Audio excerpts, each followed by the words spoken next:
I made a much longer in-depth video about how to digitize your VHS tapes or analog tapes into some kind of a digital file. And I'll include a link below to kind of a tutorial on what to do and how to do this. But in this video, I'm just going to focus on these two products here and talk about a third product that recently I've just used for a documentary.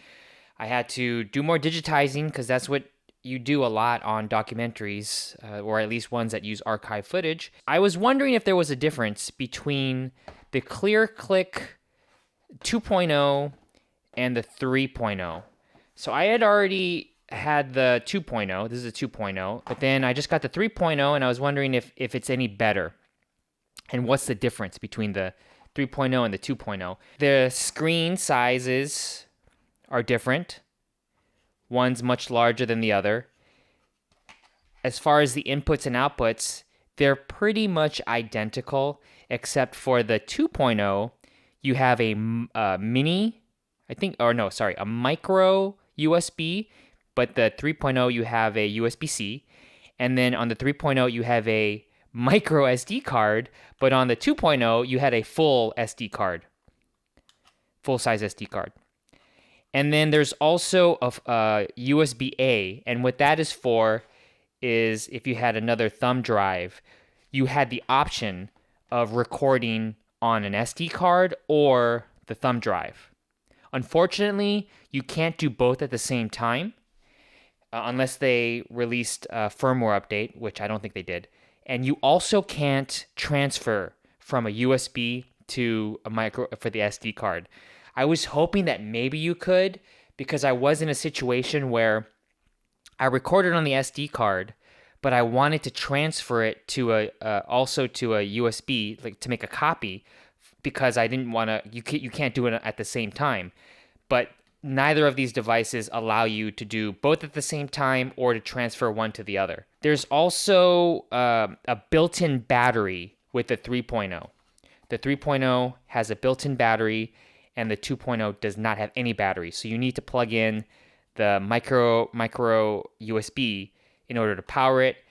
And for the 3.0, you can power it on the USB-C, but you can also just go without the battery. Or you can also go with just battery powered. I think the battery lasts maybe an hour. I didn't really do a full-on battery drain, but I think you can get an hour out of it.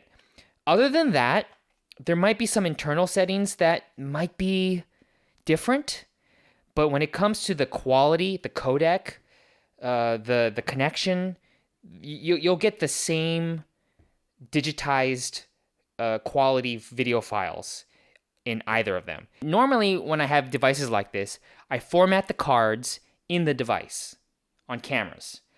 But because this is kind of like a computer in here, it's Windows or PC, not Mac compatible formatting. So what they recommend, what ClearClick says in their instruction manual, is if you have a Mac, don't format your cards in these devices. You need to format the card in your Mac, on your Mac computer, and you got to choose that, I think it's exFAT. That's the formatting that works for both Windows and Mac. So you got to format your SD card or your USB stick on your Mac with exFAT, and then plug it back in here and then record, and then you could take out your micro SD card and plug it into your Mac, and you'll see the video files. If you don't do that and you format it in the ClearClick on a Mac, you're not going to be able to look at the files because they're not formatted for a Mac. I wish they did a firmware update to figure out to just format it in exFAT. Maybe that's not even possible, but that is a kind of an issue. But a lot of people have PCs, so if you're a PC user, you don't have to worry about this. But if you're a Mac user and you want to digitize and you want to use a ClearClick, make sure you do that formatting. Because I learned the hard way where I did hours of digitizing, and then I plugged the SD card into my Mac and nothing was readable.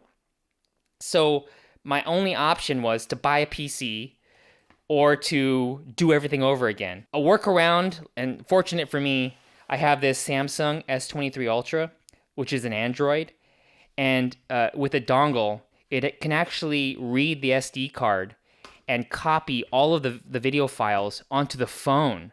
And then from the phone, there's an Android to Mac app that I put on my Mac.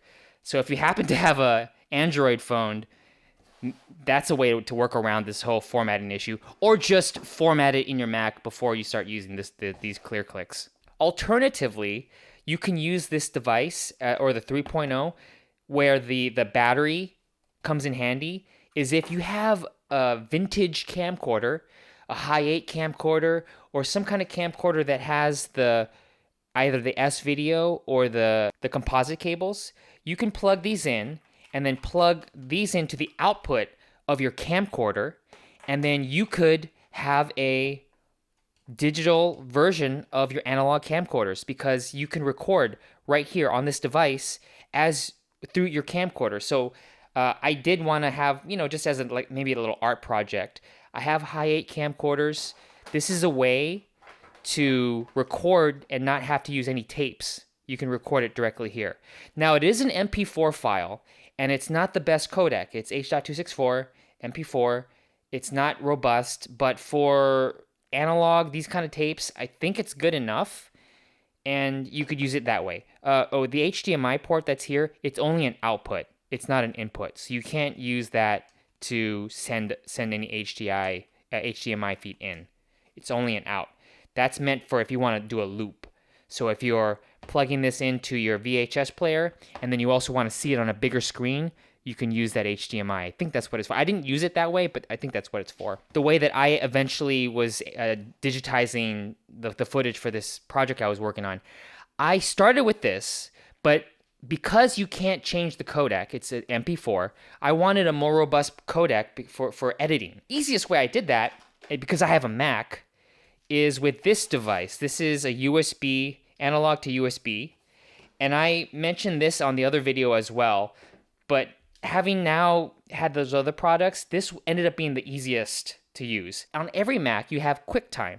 So what you do is you plug in your VHS player into this, and then you plug this USB, probably with a dongle because this is a USB-A, into your Mac, and then you open up QuickTime, and then QuickTime you can select the input, both audio and video, and with QuickTime you choose the maximum setting, and what I learned is that it's recording in ProRes, not H.264. So it's a very high quality codec that you're digitizing in with a built-in software that comes with all the Macs.